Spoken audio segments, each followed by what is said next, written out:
ఇంట్లో మహా ఎఫెక్టు మేళ్ళ చెరువు ఆర్ఐపై వేటు మోసిని బాబాను విధుల నుండి తొలగించిన తహసీల్దారు జ్యోతి. ఏమైంది? నేనే మంత్రి, నేనే రాజు, నేనే అమ్ముకుదారిని, నా ఆఫీసుకు నేను చెప్పిందే వేదము.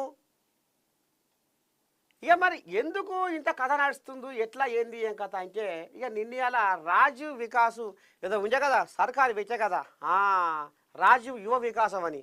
ఇక దానికోసము అప్లై చేసుకుంటేందుకు కొంతమంది ఆఫీసుకు పోయిర్రట. అంత మునుపు కూడా గిట్నే ఇక రెవెన్యూ ఆఫీస్ అంటే ఎన్ని పనులు ఉంటాయి, 1,15,00,000 పనులు ఉంటాయి. ఇక నా సొంటోళ్ళు, మీ సొంటోళ్ళు, రైతులు, కూలీలు, వాళ్ళు వీళ్ళు ఇక మరి ఆఫీసుకు పోయి షెడ్డో పాడో పని చేసుకోవాలని, చేపించుకోవాలని. అయితే ఈ మోసిని బాబా అనే మోతవారి ఎవరిని కూడా లెక్క చేయకుండా పాపం ఆడివరగాళ్ళు గిట్నే ఏదైనా పని మీద పోతే వాళ్ళని 7 కాడికి దులపరిస్తుండట. అంటే గింతనన్నా మర్యాద లేకుండా మాట్లాడుతుండట. మరి అదే ఆయన అక్కో ఆయన చెల్లో ఉంటే గిట్నే మాట్లాడతాడా? గిదే వ్యవహారం ఉంటుందా? ఏడికి పడితే ఆడికే మాట్లాడుతుండట. ఆడివరగాల మీద కూడా నువ్వు గింత దురుసుగా మరి గింత కాయగొరకుడు మాటలతోటి నువ్వు కాలం ఎలా తీస్తున్నావు అంటే ఏంది నీ కథ, నీ కార్ఖానా అనేది ఇక అక్కడ జనాల దృష్టికి వచ్చింది. నేను పత్రికలో ఇగో ఈ అంటదే ఇది.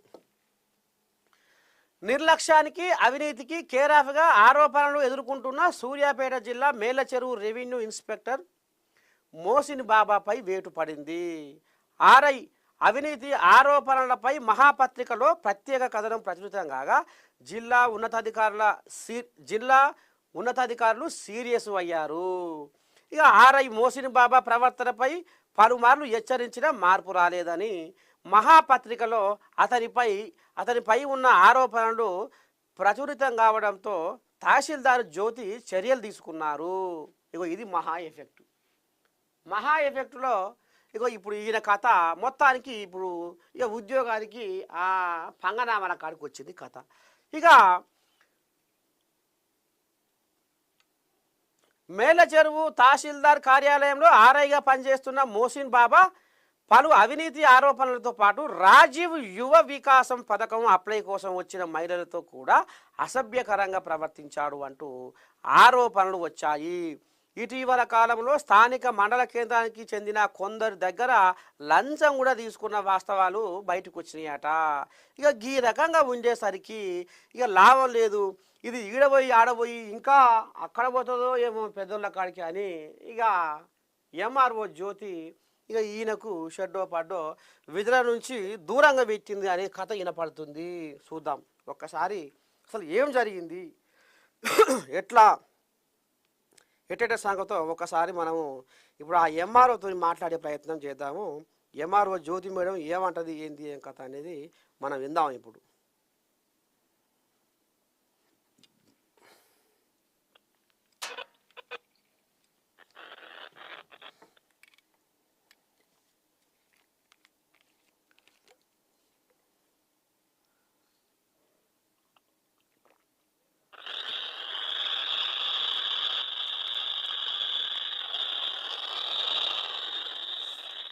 ఏంది సప్పుడు చదవకూడదు, ఒకటే గందరగోళం.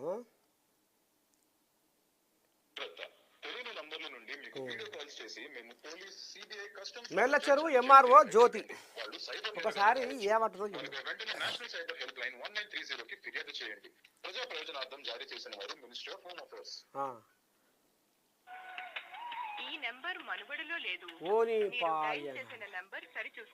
ఇదెక్కడి కథ.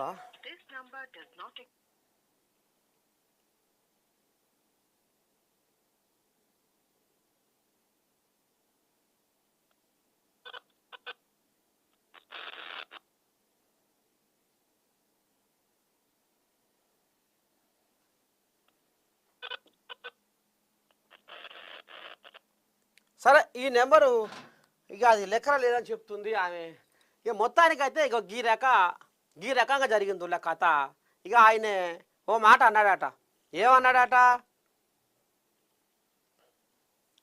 ఏమన్నాడట ఇగో ఆర్ఐ మోసిన్ బాబా ఇగో ఇదే కోయిలాగా, మీరేదే ఆ బెదిరిస్తుర్రో, మాట మాటకు ఈ పత్రిక అంటారు, ఆ న్యూస్ ఛానల్ అంటారు, ఈ మీడియా అంటారు, మీరేంది మీ బిసాదేంది? మీకు అవసరమైతే నాదొకటి మోసిని బాబా గిట్ట చేస్తుండని కట్అవుట్ పెట్టుకొని మీరు ఫ్లెక్సీ కట్టుకొని మీరు ఎక్కడ మేళ్ళ చెరువుల నడి రోడ్డు మీద ఫ్లెక్సీ కట్టుకొని నన్ను ఏం చేయలేరు అంటే ఈయన వెనకాల మరి ఎవరు ఉన్నారు? ఏ శక్తి ఉన్నది? ఎందుకు మరి ఈయనకి ఇంత పొగరు, ఇంత అహంకారం? అహంకారంతో పెద్ద పెద్ద చరిత్రలో నిలిచిపోయిన మేధావులు పెద్ద పెద్దోళ్ళే ఎడగలిచిన ఆఖరికి వస్తారు కల్లా అది వాళ్ళకే చరిత్ర లేకుండా అయిపోయింది, మర్చిపోయారు అప్పుడే జనాలు. ఇక మరి ఈయన అహంకారంతో కళ్ళు నెత్తికెక్కి ఈ రకంగా ఆడోళ్ళతోటి ఇక మరి ఏడికి పడితే ఆడికి దురుసుగా నోటి దూలతోటి ఈ రకంగా వ్యవహరిస్తే కథ ఇప్పుడు ఏడికి వచ్చింది? ఆ ఉద్యోగం నుంచి పక్కకు పెట్టిరు అనేది గుసగుస గుసగుస అని బాధ్యత అయిపోయింది ఈయన కథ.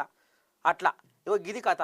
మొత్తానికి కొద్దిగా మనిషి ఒక సర్కారు అధికారిగా పనిచేస్తున్నప్పుడు వృత్తి రక్షణే జీవనోపాధి అని నమ్ముకొని బతుకుతున్నప్పుడు ఆయన వెనకాల మరి నా కుటుంబ సభ్యులు, నా కథ, నా కార్ఖానా, నేను మరి వృత్తికి సృష్టి చక్రంలో వృత్తి ధర్మాన్ని పాటించకపోతే ఆ జన్మ వ్యర్థము అనేది మాత్రము మరి గుర్తుపెట్టుకొని పనిచేయాల్సి ఉంటుంది. ఇక ఈ కోయిలాగా ఏడికి పడితే ఆడికి దురుసుగా మాట్లాడి నన్ను ఎవరు ఏం చేయలేరు అన్నట్టుగా ఇక మరి ఉరుకులో పెడితే ఇప్పుడు ఏమైంది? కొంకులు నరికే కాడికి వచ్చింది కథ.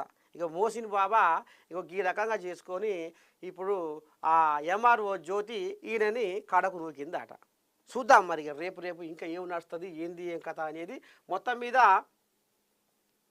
మహా ఎఫెక్టు ఇక మోసిన్ బాబాకు మాత్రము బాగానే మధ్యలో మూత మోగించిందిలా.